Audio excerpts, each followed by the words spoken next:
Hello everyone, দেখো আজকের টপিকটা খুব ইন্টারেস্টিং টপিক এবং এটা আমাদের পরীক্ষার জন্য খুব ইম্পর্ট্যান্ট। বেসিক ইলেকট্রিসিটি একটা মেন টপিকের মধ্যে পড়ে। সেটা হচ্ছে কারচপ ল।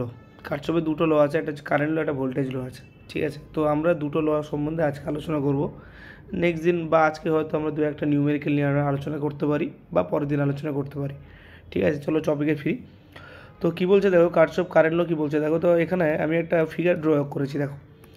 এই ফিগারে দেখতে পাচ্ছি যে দুটো লাইন দিয়ে এখানে কী হচ্ছে, ধরো এখানে আমি I1 ধরছি, এটা I2 ধরে নাও, এটা ধরো I3, এটা ধরো I4 অ্যান্ড এটা ধরো I5। ঠিক আছে, তো এখানে একটা পয়েন্ট হচ্ছে ও পয়েন্ট। এই পয়েন্টটাকে আমরা কি, ওই ও পয়েন্টটাকে আমি কী বলি বলতো, আমরা বলি নোড বলি। ঠিক আছে, তো এটা যদি নোড হয় এটাকে বলা হয় কি নোড। ওকে, নোড, NOD, নোড। তো এই নোডের মধ্যে কী হচ্ছে দেখো, I1 আর I2 কারেন্ট হচ্ছে তারা ঢুকছে, তারা ওই নোডের মধ্যে ঢুকছে, আবার I3 I4 দ্বারা বেরিয়ে যাচ্ছে। তো কারচুপি কারেন্টের মেন প্রিন্সিপাল বলছে যে sum of incoming current, sum of incoming current, incoming current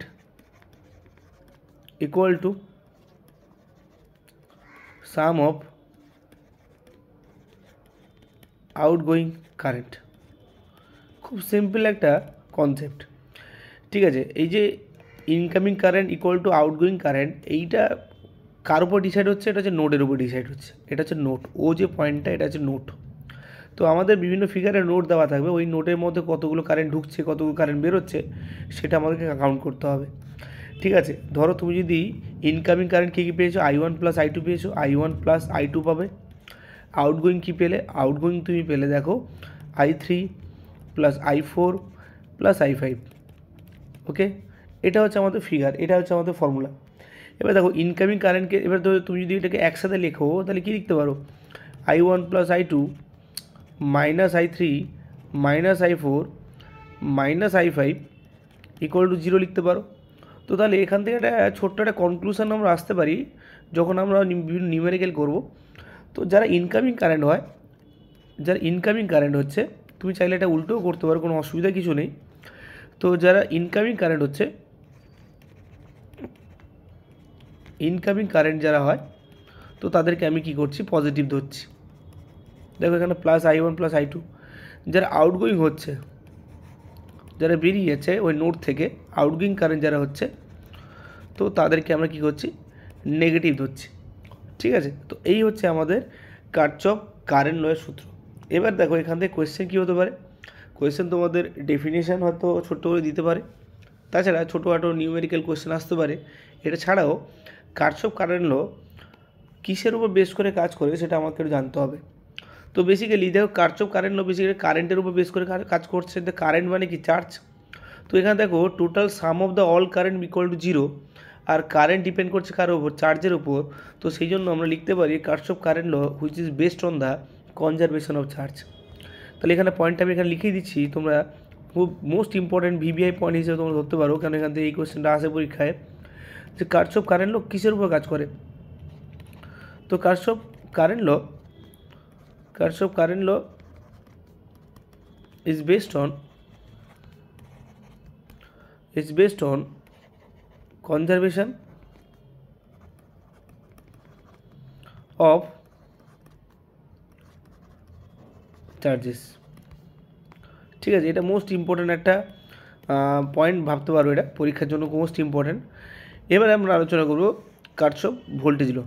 ঠিক আছে, আমরা কারেন্ট ল সম্বন্ধে আলোচনা করলাম যে একটা নোডের মধ্যে যতগুলো কারেন্ট ঢুকবে তাদের সামেশান ইকুয়াল যতগুলো কারেন্ট বেরোবে তাদের সামেশান। এবার চলে এসেছে কারচপ ভোল্টেজ ল, মোস্ট ইম্পর্ট্যান্ট আরেকটা ল, কারচপ voltage law.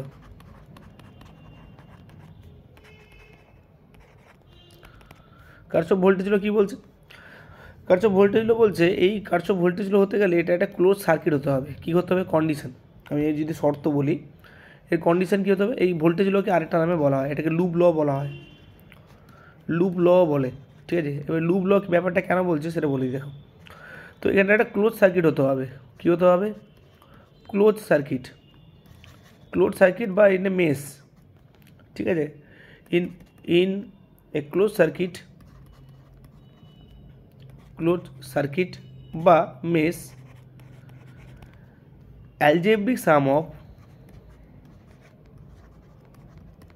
algebraic sum of EMF plus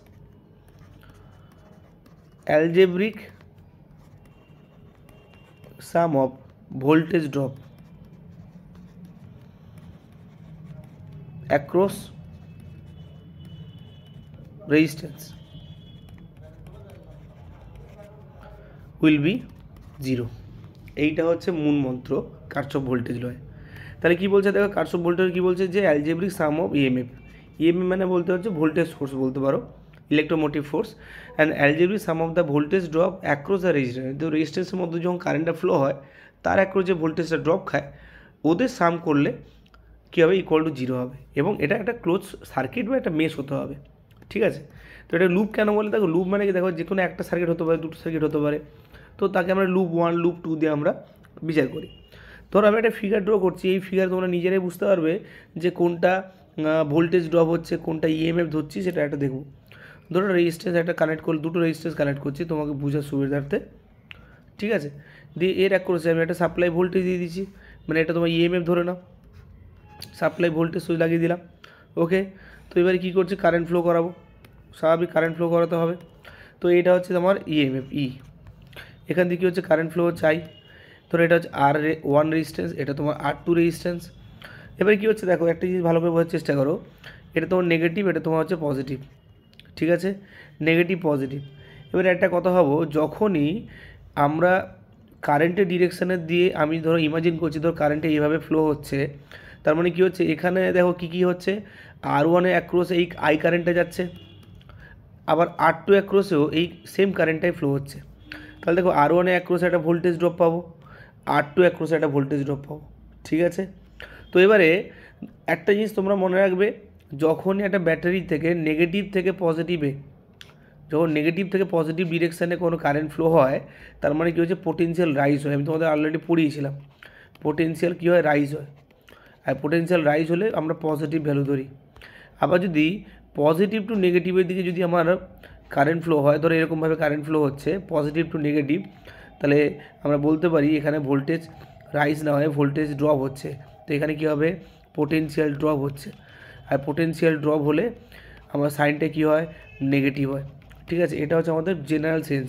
তাহলে কী হচ্ছে, পজিটিভ টু নেগেটিভ হলে potential drop, negative to positive হলে পোটেনশিয়াল গেন। ঠিক আছে, তো তাহলে এই ফিগারটা অ্যাকর্ডিংলি এই ফিগারটা দেখো, কারেন্টের ডিরেকশন কীরকম হচ্ছে, দেখো এরকমভাবে যাচ্ছে, মানে কি নেগেটিভ থেকে আবার এরকমভাবে ফিরছে। তাহলে ইতে আবার কী হবে, পজিটিভ ই হবে। আবার দেখো রেজিস্ট্যান্স, দেখো যখন রেজিস্ট্যান্সে অ্যাক্রসে কারেন্টটা ফ্লো হবে, তো ওটাকে ভোল্টেজ ড্রপ আকারে ধরবো, তো ওটাকে নেগেটিভ আমরা ধরতে পারি, তাহলে -IR1। আবার দেখো R2 রেজিস্ট্যান্স, তার মানে এখানে ভোল্টেজ ড্রপ, আর ভোল্টেজ ড্রপ হবে মানে সেখানে আমার নেগেটিভ ভ্যালু হবে, মানে -IR2 ইকুয়াল টু কি 0। তাহলে দেখো এখানে এটা হচ্ছে তোমার হচ্ছে ইএমএফ, আর এইটা হচ্ছে কি তোমার ভোল্টেজ ড্রপ। তাহলে প্রত্যেকের সাম আলটিমেট কী হলো, 0 হয়ে গেল না। তাহলে আলটিমেট এখান থেকে ই ইকুয়াল টু কী লিখতে পারি, I × R1 + R2। ঠিক আছে, এই হচ্ছে আমাদের কার্শফ লয়ের কনসেপ্ট। ওকে, তো আজকে আমরা কী শিখলাম, কার্শফ কারেন্ট ল, কার্শফ ভোল্টেজ ল। এবার দেখো এখান থেকে আরেকটা পয়েন্ট আমি বলতে ভুলে গেছি, যে যেমন Kirchhoff current law it is based on the conservation of charges, and এটা যদি বলা হয় it is based on conservation of energy. এটা মোস্ট ইম্পর্ট্যান্ট। ঠিক আছে, এনার্জি কেন বলতো, পোটেনশিয়াল আছে না, কেন পোটেনশিয়াল ড্রপের সামেশন তোমাকে বলছে, আর পোটেনশিয়াল কার উপর ডিপেন্ড করে, এনার্জির উপর ডিপেন্ড করে। তো সেই জন্য কনজারভেশন অফ এনার্জি, যেমন কারেন্ট চার্জের উপর ডিপেন্ড করে, তো সেই কনজারভেশন অফ চার্জ বলতে পারি, এখানে ঠিক তাই।